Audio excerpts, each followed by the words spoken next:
Hey guys, welcome back to my YouTube channel. This is Vaibhav Siddharth here. और आज की video में मैं जिस टॉपिक पे बात करने वाला हूँ वो बहुत ज़्यादा इंटरेस्टिंग टॉपिक है।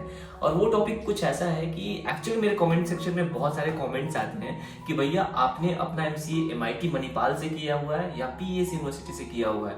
तो ये कंफ्यूजन एक बहुत बड़ा कंफ्यूजन हो चुका है। और आप लिटरली आप मेरे होता है किसी भी वीडियो में जाकर देख लो, सेम क्वेश्चंस बहुत लोगों ने पूछा हुआ है। तो सबसे पहले आज के वीडियो में मैं इस कंफ्यूजन को दूर करना चाहता हूँ और ये क्वेश्चन को भी खत्म करना चाहता हूँ। और मैं एक्चुअली में चाहता था कि इस वीडियो को तब रिवील करूंगा जब मेरी अच्छी प्लेसमेंट लग जाएगी। तो फाइनली मेरी एक अच्छी प्लेसमेंट लग चुकी है और मैं अब होता है प्राउडली बता सकता हूँ कि मेरे साथ क्या क्या हुआ। इस वीडियो में मैं एक्चुअली में अपना एक कहानी बताना चाहता हूँ जो एक्चुअली में बहुत ज्यादा इंटरेस्टिंग होने वाला है। और आप लोगों को ये वीडियो देख के 100% आपको समझ में आ जाएगा कि लाइफ में एक्चुअली में डिसीजन कितना ज्यादा मैटर करता है। और कभी कभी लाइफ में आप कोई भी डिसीजन लेते हो वो कितना फेयर होता है आपके लिए।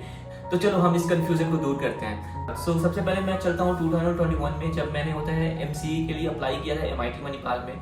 और उस टाइम एक्चुअली में कोविड का टाइम चल रहा था, बट एक्चुअली में कोविड खत्म हो गया था, लगभग खत्म हो गया था। बट उस टाइम तक कॉलेजेस ओपन नहीं थे क्योंकि होता है गवर्नमेंट ने कोई भी एडवाइजरी जारी नहीं किया था कि हाँ कि कोई भी प्राइवेट कॉलेज या गवर्नमेंट कॉलेज अभी स्टार्ट करे।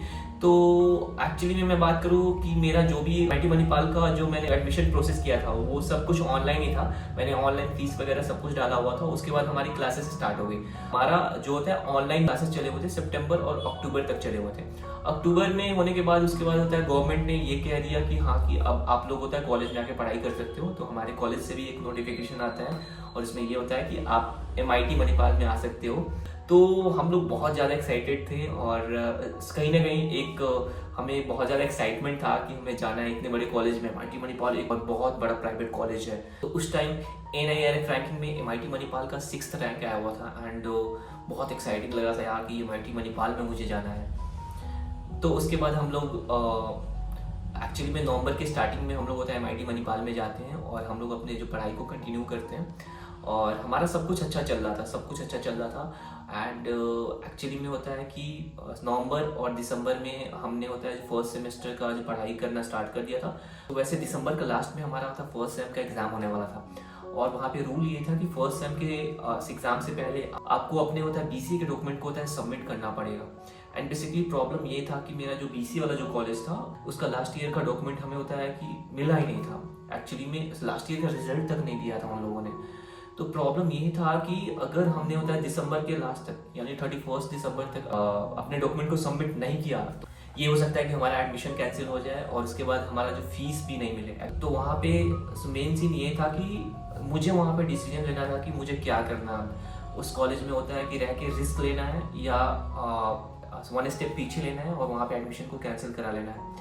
तो मैंने सोचा कि यार रिस्क लेने से कोई फायदा नहीं, 3-4 लाख ऐसे दांव पे लगे हुए हैं और जो किसी भी मिडिल क्लास फैमिली के लिए 3-4 लाख रुपए बहुत ज़्यादा होते हैं। तो उस टाइम ये हुआ कि 31 दिसंबर आने वाला था, मतलब 2-3 दिन एक्चुअली बचा हुआ था। और वहाँ पे मैं एक बहुत बड़ा अपने लाइफ का डिसीजन लेता हूँ कि मैं वहाँ पे एमसीए से ड्रॉप लेता हूँ। और एक्चुअली मैंने अपनी लाइफ में वहाँ पे सबसे बड़ा डिसीजन लिया और मैंने वहाँ पे जाके मैंने अपना एडमिशन को कैंसिल करवा लिया। तो वहाँ पे एक्चुअली में रूल ये है कि अगर आप अपने खुद से एडमिशन को कैंसिल कराते हैं तो आपका होता है रिफंड मिल जाएगा। कैंसिल कराने के बाद मैं बहुत ज़्यादा दुखी था और मैं एक्चुअली में एमआईटी से बेंगलोर आ गया। और बेंगलोर में आने के बाद मैं सोचने लगा कि ऐसे 1 साल तो मेरे होता है कि अब होता है ड्रॉप ही हो गए, अब क्या होगा। तो 2-3 दिन तक मैं बेंगलोर में रहा और उसके बाद मैं अपने घर पे आ गया। क्योंकि मैं घर पे आने के बाद मैं थोड़ा डिप्रेशन में चला गया कि भाई मतलब सारे दोस्त बस वहाँ पे सब एमसीए कर रहे हैं, मैं यहाँ पे क्या कर रहा हूँ। कभी कभी बोलते हैं ना कि जो होता है अच्छे के लिए होता है। तो वो किसी ने बहुत सही बोला है कि जो होता है अच्छे के लिए होता है। तो बेसिकली उस टाइम ये हुआ कि जब मैं ड्रॉप ईयर में था तो मैं ये सोचता था कि भाई अब मेरा क्या होगा। और एमआईटी मणिपाल में उस टाइम मेरे जितने भी बैचमेट थे सबका बहुत अच्छा प्लेसमेंट लग रहा था। किसी का 30 लाख का पैकेज लगा था, किसी का 16.5 लाख का पैकेज लगा था। एक्चुअली में जो होता है मेरा बैच था, जिस बैच में मैंने होता ड्रॉप लिया था, उस बैच का हाईएस्ट पैकेज गया था 30 lakhs and second highest package था 16.5 लैक्स। और लगभग 99% लोगों की प्लेसमेंट हो गई थी। ये सब सुन के मेरे दिमाग खराब हो रही थी। तो मैंने सोचा कि तो वैसे ये होता है ड्रॉप ईयर ये जा ही रहा है, 7 से 8 महीने थे मेरे पास। तो मैं सोचा कि मैं क्या करूँ क्या करूँ क्या करूँ। तो उस टाइम दिमाग में आया कि चलो यूट्यूब बनाते हैं यार। और मैंने वहाँ से यूट्यूब बनाना स्टार्ट किया और अगर मैं बोलूँ आज आपके सामने बैठ के मैं अपने स्टोरी को सुना रहा हूँ, ये बहुत बड़ी अचीवमेंट है मेरे लिए, क्योंकि मैंने उस टाइम अपने YouTube को स्टार्ट किया था, बहुत लो टाइम में स्टार्ट किया था और मैंने YouTube को ही होता है मोटिवेशन मान लिया। भले मेरे कितने भी लाइक्स आते थे या ज़्यादा व्यूज़ भी नहीं आते थे, फिर भी मैं कंटिन्यूसली वीडियोस डालता था। और उस टाइम मैंने क्राइस्ट के लिए वीडियो स्टार्ट किया, एक बहुत बड़ा इनिशिएटिव लिया और धीरे धीरे करके मेरे होता है यूट्यूब का ग्रोथ होना स्टार्ट हो गया। और अगर मैं बात करूँ जो मेरे होता है 7 मंथ जो होता है ड्रॉप ईयर जाने वाले थे, उस 7 मंथ में मैंने एक अचीवमेंट हासिल किया। जैसे बोलते हैं ना कि अगर आप फ्री बैठे हुए हो तो कुछ ना कुछ अच्छा कर लो, तो मैंने होता है यूट्यूब को ही अपना भाई बहन सब कुछ बना के और यूट्यूब पे वीडियोस बनाना स्टार्ट किया।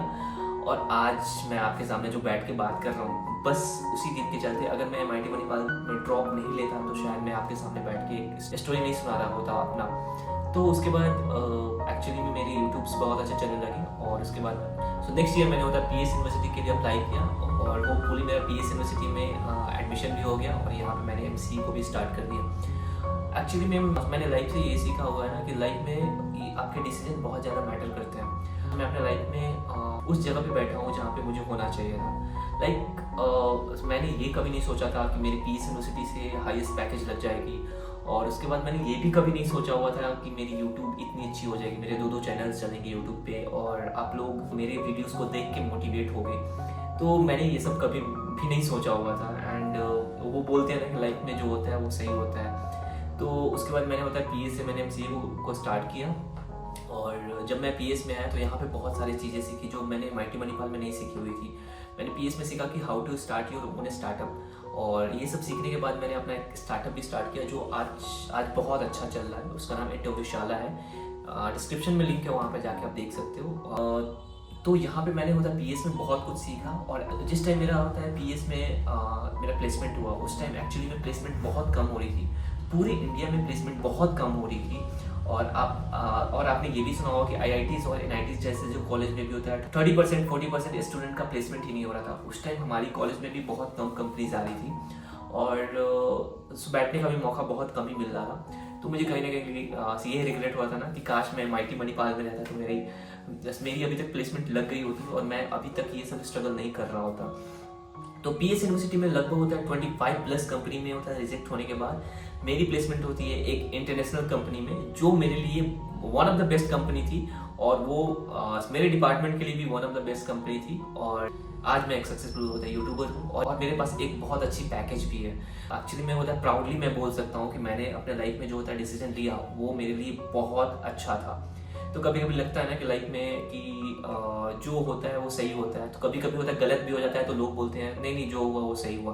तो मेरे साथ भी MIT में सेम वैसा ही हुआ था, मेरे साथ बहुत गलत हुआ था। कहीं ना कहीं मेरे डॉक्यूमेंट्स नहीं थे, मेरे एडमिशन वहाँ पे कैंसिल हो गए और आज मैं होता PS में हूँ। तो कहीं ना कहीं मेरी होता पैकेज यहाँ पे हाईएस्ट है और ये मैं हमेशा प्राउड से बोलता हूँ कि मुझे यहाँ पे आने के बाद मुझे लाइफ से बहुत कुछ मिला। And I am very very happy कि आप लोग भी अपने लाइफ में ऐसे ही आगे बढ़ो।